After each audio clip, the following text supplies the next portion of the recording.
Pakistan through Afghan eyes, a complex relationship. Pakistan, a land of paradoxes in the Afghan consciousness. For some, it is a brotherly nation, a place of refuge, trade, and shared culture. For others, it is a strategic rival, an enigma wrapped in layers of geopolitical intrigue. The Afghan perception of Pakistan is not singular. It is a spectrum, ranging from gratitude to skepticism, from admiration to resentment. We know Pakistan through different lenses, through cricketing legends like Imran Khan, Wasim Akram, and Shahid Afridi, through its cuisine, where biryani and faluda have become staples in Afghan households, and through its people, who have at times welcomed Afghan migrants with generosity. Yet, beyond these cultural touchpoints, our understanding remains fragmented, often shaped by historical grievances and political realities. The Afghan refugee experience, hospitality or strategic leverage. Pakistan has served as a second home to millions of Afghan refugees, offering them shelter, work, and education in ways that few other nations have.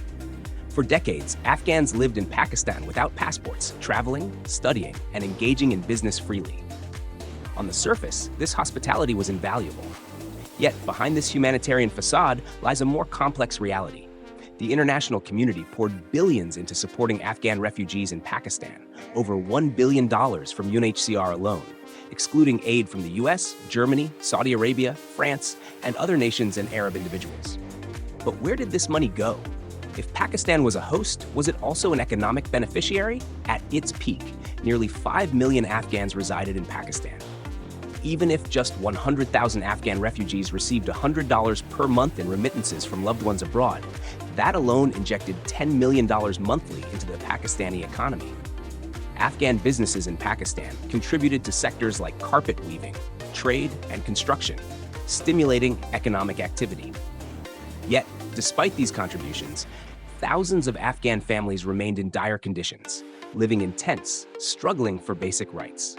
Was Pakistan's support for Afghan refugees an act of altruism, or was it a strategic investment? A necessary question, one that reveals the complexities of this relationship. Pakistan's geopolitical chessboard, a nation in flux.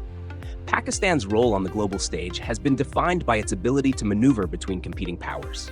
It has been a frontline state against Soviet expansion, a key ally in the US-led war on terror, mainly in Afghanistan, a counterweight to India in South Asian geopolitics, and at times, a silent participant in broader Middle Eastern dynamics. For Afghanistan, Pakistan's policies have often appeared self-serving, fluctuating between support and obstruction. One moment, it offers refuge.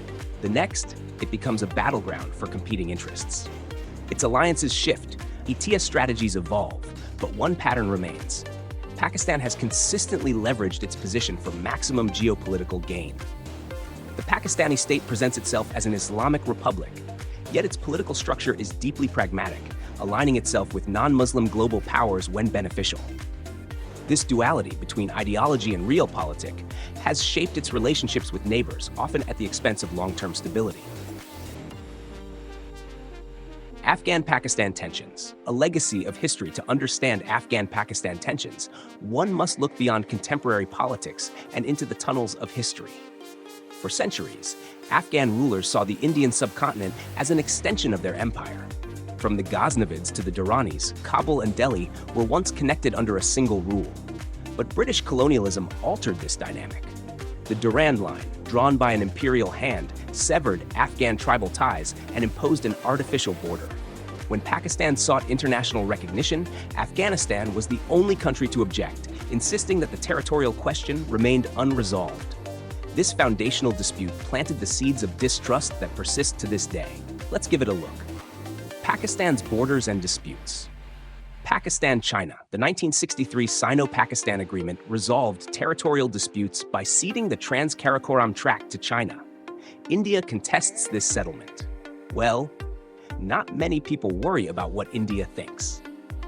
Pakistan-Iran. A minor dispute exists over the Koh-i-Malik-Saya region, addressed through diplomatic talks and joint border efforts. Pakistan-Afghanistan. The Durand Line, demarcated in 1893, remains disputed as Afghanistan does not recognize it, leading to ongoing border tensions. Well, we Afghans don't recognize a few other things either, like the moon landing, secularism, girls' education, modern human rights. Samosa and tea, which I suggest should be declared the least tasty thing to eat. We Afghans recognize things, said or not. It doesn't change ground reality. The same way no nation recognizes Afghanistan, but we pretty much exist.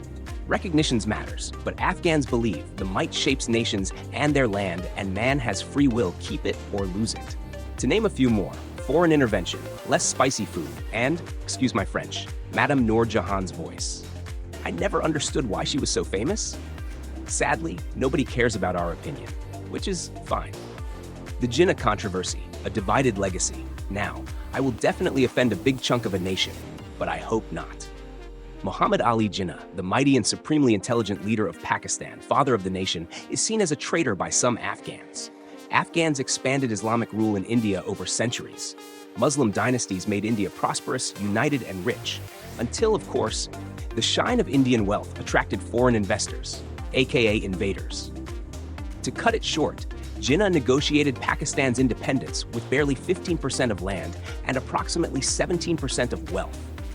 Some Afghans argue that he was an elegant gentleman, but an incompetent leader, a poor bargainer in securing Muslim rights in the subcontinent, and an unconvincing persuader for other nations. Meanwhile, Pakistan emerged from the ruins of British India, carving out its identity as a new nation-state. In doing so, it inherited not just land, but historical grievances. Afghans saw the loss of Punjab and Pashtun lands as a historical injustice. Pakistan saw Afghan claims as a threat to its sovereignty. These competing narratives fuel the rivalry even today. Afghans saw the loss of Punjab and Pashtun lands as a historical injustice, and Pakistan saw Afghan claims as a threat to its sovereignty. The future, a choice between conflict and cooperation. Afghanistan and Pakistan have walked parallel paths, sometimes as allies, other times as adversaries. But where does the road lead from here? Afghans often speak of past glories, of empires, warriors, and conquests. Pakistan, in contrast, speaks of its present strength, its nuclear capability, its military power, its growing economy. Pakistan boasts the world's highest altitude highway, connecting it to China, dubbed the eighth wonder of the world. The largest man-made forest, Changamanga.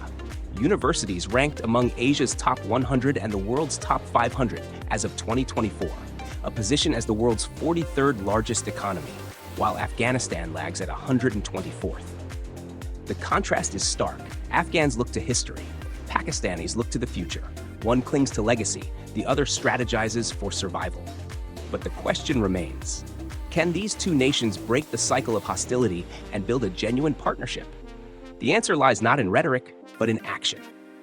True diplomacy demands understanding, not just strategy. Perhaps it is time for the goodwill seen among the common people to find its way into the halls of power. For in the end, neither nation can afford perpetual conflict. The world is moving forward. The choice remains: will Afghanistan and Pakistan move with it together? I hope so. Unfiltered Afghan. Afghanistan like you've never seen, unfiltered and unbothered. Subscribe.